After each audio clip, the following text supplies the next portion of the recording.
Only be careful and watch yourselves closely so that you do not forget the things your eyes have seen, or let them slip from your heart as long as you live. And we all know how easy that is. Today, when I went to, this is a Sunday, so I went to church today, and the guy who gave the communion lesson, we have a little lesson that goes with communion at the Greater Allen Church that I attend. Now, the Zion, we just simply repeat the words of institution, which come from 1 Corinthians, one of the Corinthians. But I thought in my head, I can't remember exactly the exact spot. But at GAC, we don't have the words of institution, and so we have a guy give up and give a little bit of a lesson, a little mini lesson, and then we have it. And the guy today, Richard, told us all to sit and think for 30 seconds about something. And then later on said 30 seconds to think about Jesus on the cross. It's like, that's hard. It's hard to just sit and think for 30 seconds about the same thing continuously. So it's easy to forget. It's easy to let things slip. Not even just for 30 seconds, let alone for as long as you live. Teach them to your children and to their children after them. Remember the day you stood before the Lord your God at Horeb, when he said to me, assemble the people before me to hear my words, so they may learn to revere me as long as they live in the land, and may teach them to their children. That goes back to Sinai, Horeb. You came near and stood at the foot of the mountain, while it blazed with fire to the very heavens. That'd be the sky here in this case, with black clouds and deep darkness. Then the Lord spoke to you out of the fire. You heard the sound of words, but saw no form. There was only a voice. He declared to you his covenant, the 10 Commandments, which he commanded you to follow, and then wrote them on 2 stone tablets. And the Lord directed me at that time to teach you the decrees and laws you are to follow in the land that you are crossing the Jordan to possess. You saw no form of any kind that day. The Lord spoke to you at Horeb out of the fire. Therefore, watch yourselves very carefully, so that you do not become corrupt and make for yourselves an idol, an image of any shape, whether formed like a man or a woman, or like any animal on earth, or any bird that flies in the air, or like any creature that moves along the ground, or any fish in the waters below. And people in the day, and even the Israelites too, the Israelites are going to do this. They're going to do this for 1,000 years before they finally have this scrubbed clean of them. But people in the day made idols out of all these things. We could find carvings and statues and figurines and drawings and representations on monuments of men, women, children, babies even, reptiles, lizards, snakes, crocodiles, calves, bulls, eagles, cats. It's like we can find representations of just about anything being made into a god of some kind or another. Scarab beetles. And when you look up to the sky and you see the sun, the moon, and the stars, all the heavenly array, which we read about in Genesis 1, God made those things. They didn't make themselves. They're not the gods. Egypt worshipped the sun god, Ra. Their entire religious system was based on the cycle the sun makes around the earth every day. As it goes up in the morning on one side of the sky, and they thought of it as being like in a boat or a ship or a bark, I think they call it, I don't know what you call it exactly, that you've probably seen depictions of these Egyptian-style boats that they would go up and down the river in and stuff. They thought of the sun as going across the sky in one of these boats, and then when it went down in the evening, it entered the underworld and had to fight off the host of the underworld before it made its way back up to the sky again in the morning and repeat the process.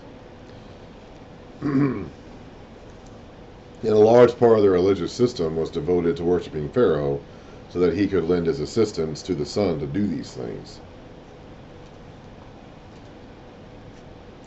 So the people of the day worship the sun. They worship these other animals and figurines and images too, but they also worship the sun. When you look up to the sky and see the sun, the moon, and the stars, all the heavenly array, do not be enticed into bowing down to them and worshiping things the Lord your God has apportioned to all the nations under heaven. He made these things. He set them in place in the sky, and they're doing what he told them to do. Genesis 1, this makes that clear. But as for you, the Lord took you and brought you out of the iron smelting furnace, out of Egypt, to be the people of his inheritance, as you now are. The Lord was angry with me because of you, and he solemnly swore that I would not cross the Jordan and into the good land the Lord your God is giving you as an inheritance. I will die in this land. I will not cross the Jordan, but you are about to cross over and take possession of that good land. Be careful not to forget the covenant of the Lord your God that he made with you. Do not make for yourselves an idol in the form of anything the Lord your God has forbidden, which is everything. For the Lord your God is a consuming fire, a jealous God. After you have had children and grandchildren, and have lived in the land a long time, if you then become corrupt, and make any kind of idol, doing evil in the eyes of the Lord your God, and provoking him to anger, I call heaven and earth as witnesses against you this day, that you will quickly perish in the land that you are crossing the Jordan to possess. You will not live long there, but will certainly be destroyed. The Lord will scatter you among the people, and only a few of you will survive among the nations to which the Lord will drive you. There you will worship man-made gods of wood and stone, which cannot see or hear or eat or smell. Now, there's some of the language that we'll see later on in the prophets of coming generations. Moses himself hasn't really talked like that so far. The later prophets will talk about that a lot. They'll emphasize that a lot. But of course, this is one of those things where the smart people today will tell you that someone other than Moses wrote this particular portion. Okay, that's, Deuteronomy is not accepted as a legitimate Mosaical work by the smart people today. Primarily because it contains predictions of what's going to happen in Israel's future, and we just can't have that. Like, that's just impossible. First of all, this particular prediction is pretty basic. Moses doesn't have to look very hard into his crystal ball to see this coming. He will get more specific with his predictions later on, and much farther down the road, lay out pretty much the entire pattern of history of the rest of the Old Testament by the end of the book. And of course, the smart people today just can't possibly accept that that's legitimate, so they want to say that it was actually written like 1,000 years later and just attributed to Moses. I think that's actually pretty silly. Okay, I think that we are putting ourselves in a position where we think we're smarter, basically. We just can't accept that for ourselves. Like, we just can't believe that. We won't believe that. So we then have to come up with an alternative explanation of where this text came from. But it is true that this particular type of statement here is not really typical of the way Moses has written up to this point, and is more typical of the way the prophets in later days will speak. That much is true. But if from there, this foreign land, you seek the Lord your God, you will find him. Actually, I'm a little bit. There we go. If you look for him with all your heart and with all your soul. When you are in distress and all these things have happened to you, and we're going to get into more detail about this later on. Then we already read about this at the end of Leviticus, and now we're talking about it again here, and we'll talk about it again later too. Then in later days you will return to the Lord your God and obey him. For the Lord your God is a merciful God. He will not abandon or destroy you, or forget the covenant with your forefathers, which he confirmed to them by oath. Oops.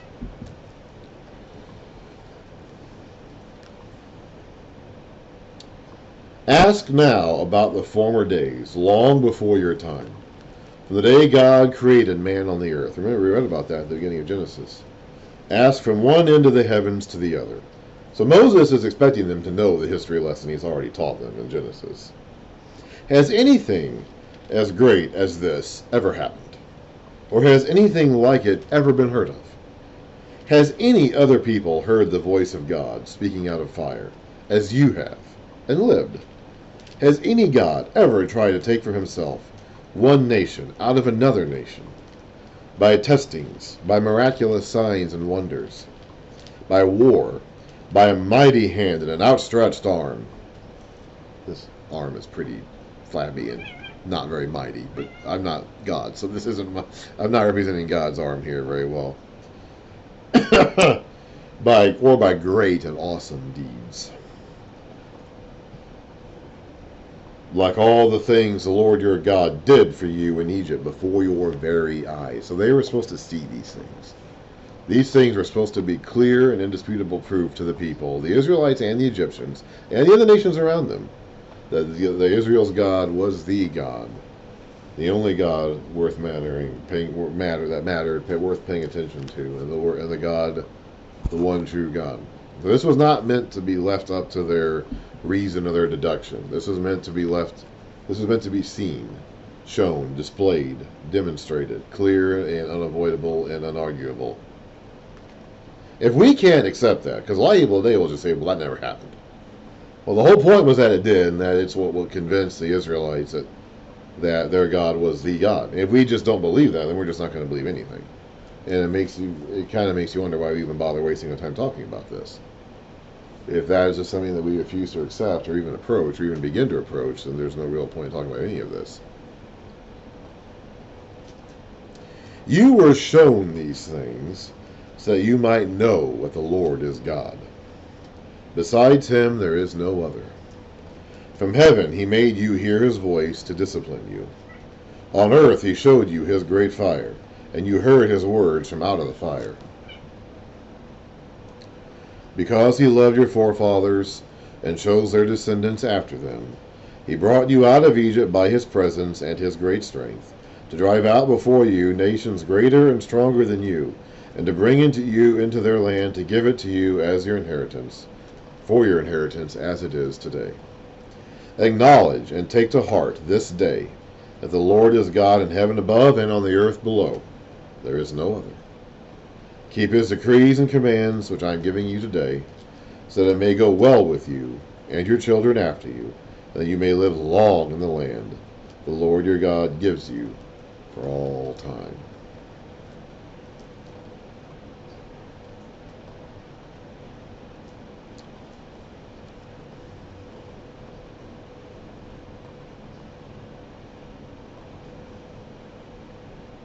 I'm going to go ahead and stop there for the day.